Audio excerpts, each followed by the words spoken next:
বিদ্যালয়ে আমি ভর্তি হই। সেখানে আমি ক্লাস 10 থেকে পড়াশোনা করি।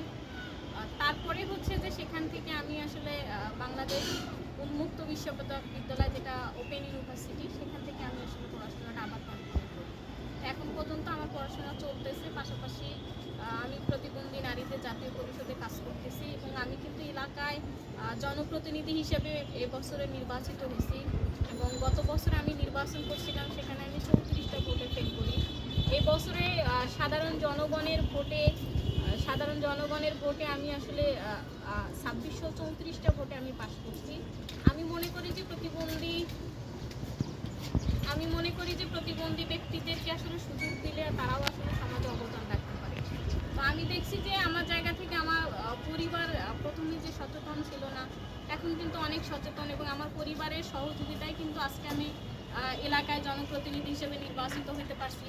পাশাপাশি প্রতিবন্ধী মানুষের পাশাপাশি অপ্রতিবন্ধী মানুষদের নিয়েও আমি কাজ করতেছি, সরকারের বিভিন্ন জায়গাতেও অবদান রাখতে পারতেছি।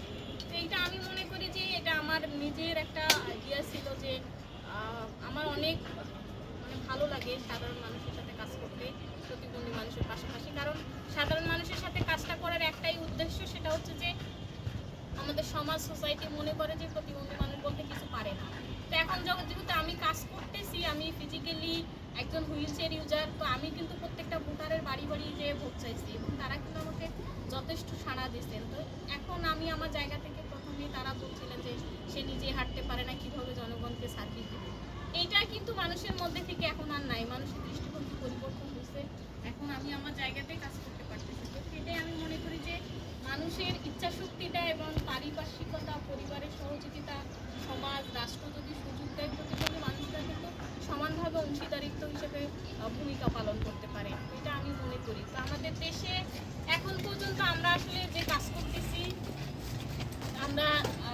আমাদের দেশে এখন পর্যন্ত গণপরিবহন প্রতিবন্ধী মানুষদের জন্য প্রতিবন্ধী বান্ধব না এবং আমরা কিন্তু আসলে চাই যে প্রতিবন্ধী নারীরাও যেন সংসদ পর্যন্ত তারা প্রতিনিধিত্ব করতে পারে।